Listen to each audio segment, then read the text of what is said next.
कुछ घाल मेल करके प्रश्न आए हैं हमारे ग्रुप में। पापा के ग्रुप में एक प्रश्न आया है। आलोक जी ने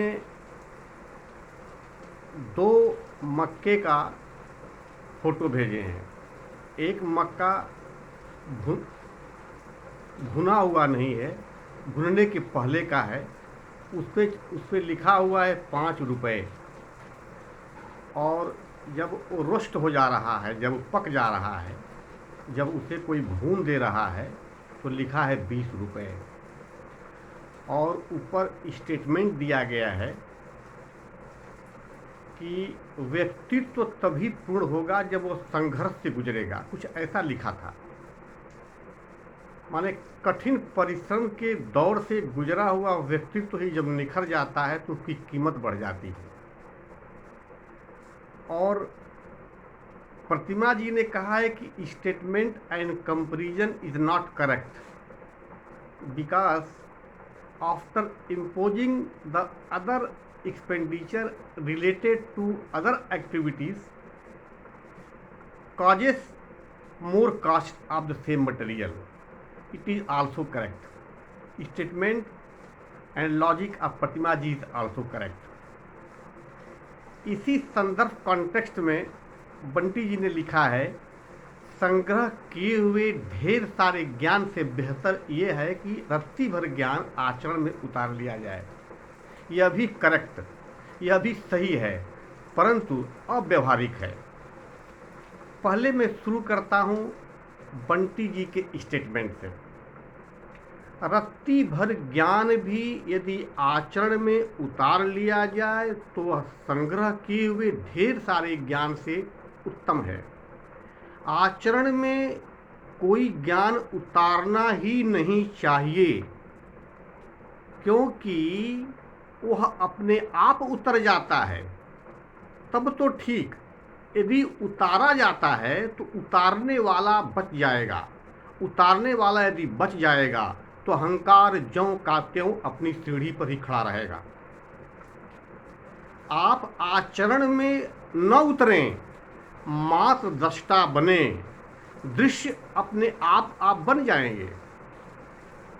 आप फूल को देखें, इस जगत में जो कुछ भी दिखाई पड़ रहा है वस्तुतः वह जो कुछ है वह आपको नहीं दिखाई पड़ रहा है, सब अभिनय में है, सब मुखौटा ओढ़े हुए हैं। गुलाब के लाल रंग के गुलाब के फूल को ध्यान से देखें, वह लाल रंग का ही नहीं है, वह सब रंगों को संग्रहित कर लिया है, मात्र केवल लाल रंग का ही परावर्तन कर रहा है।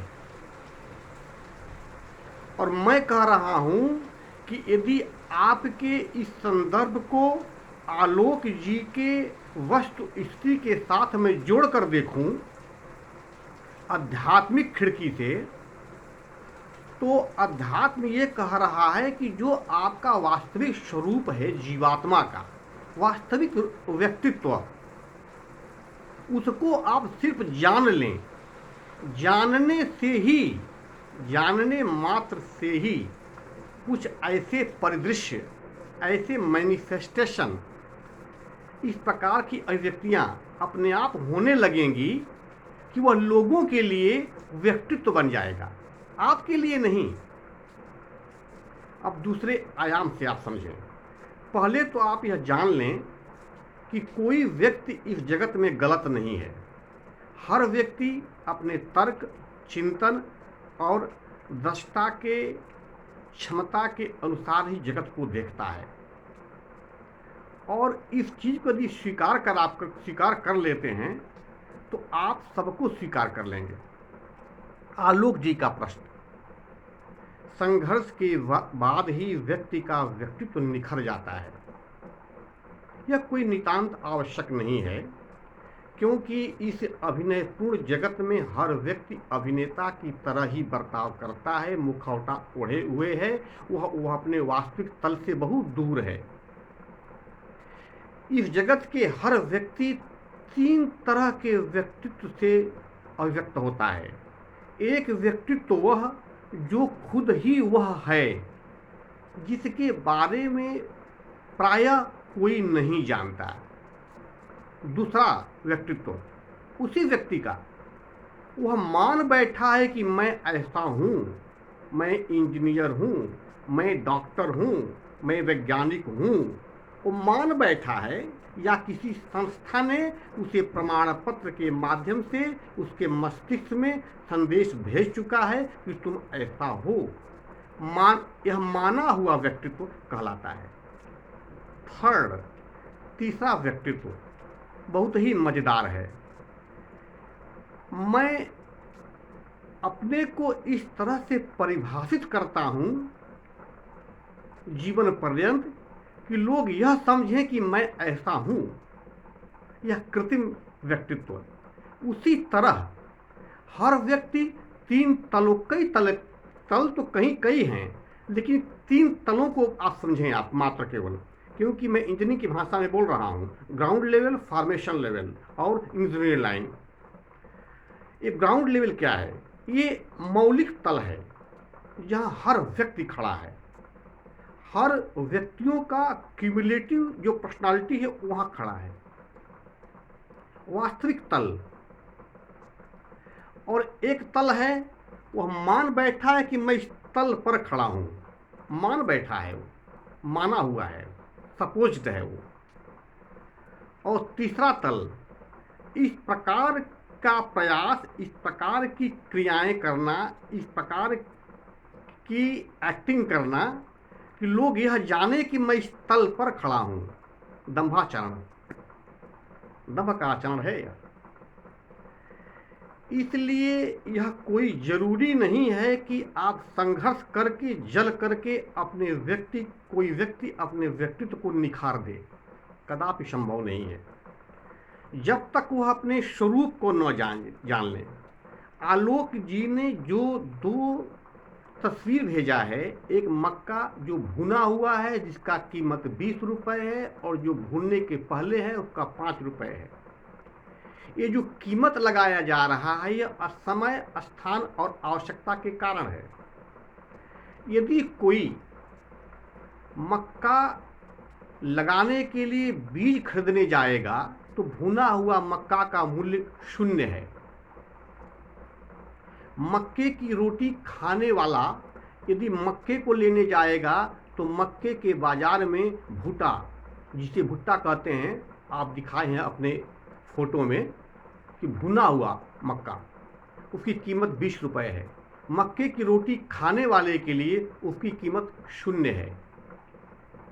वही मक्का यदि भूनकर रेलवे स्टेशन पर, जो ट्रेन 5 घंटे लेट है और ट्रेन में बैठने वाले यात्री भूखे हैं, उसकी कीमत कई गुना ज़्यादा है। यह समय, स्थान और आवश्यकता के मुताबिक लोग कीमत लगा देते हैं। व्यक्तित्व जो है वह बेशकीमती है, लेकिन कई तलों पर विभक्त है माया के कारण। माया का पर्दा हटाइए, अपने वास्तविक स्वरूप को पहचानिए। वास्तविक स्वरूप को जो ही पहचान लेंगे क्यों ही यह मूल्य समाप्त हो जाएगा और मात्र आपकी अनुभूति बचेगी। अनुभूति की शून्यता ही आपको दृश्य के प्रति दृष्टा बना देती है। कोई क्रिया नहीं होगी, क्रिया होगी, आप कर्ता नहीं होंगे। जगत को बहुत ध्यान से देखें। और प्रतिमा जी ने सही कहा है, आपका ये जो स्टेटमेंट है और ये जो कंपेयर किए हुए हैं, ये कंपेयर अध्यात्म से नहीं हो पाएगा। क्योंकि मैं इस चीज़ को ऐसे समझाएं आप, हम और आप, हमको आप जहाँ सुन रहे हैं और मैं आपको बोल रहा हूँ, हम जीवात्मा, आप जीवात्मा, हर जीवात्मा, ये पूरे जितने व्यक्ति हैं, ये सब अपने अपने तल, अपने अपने चिंतन स्तर पर खड़े हैं।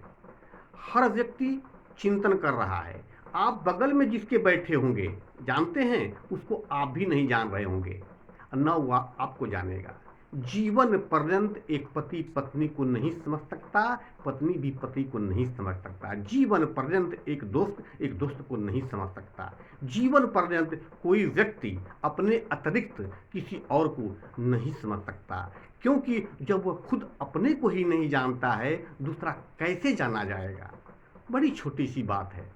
जब स्वयं का पता न मालूम हो और दूसरे का पता हम खुद ही लेकर बैठे हों, तो हम दूसरे के स्थान पर पहुंच जाएंगे। अपना स्थान कहाँ है, अपना पता कहाँ है। अर्जुन ने ऐसा ही प्रश्न पूछा है आलोक जी की तरह। कीम अध्यात्मम कीम पुरुषम कीम कर्म, इस टाइप का प्रश्न पूछा है। कीम अध्यात्मम कीम कर्मम कीम अधिदैवम कीम अधिभूतम। अधिभूत अध्यात्म क्या है?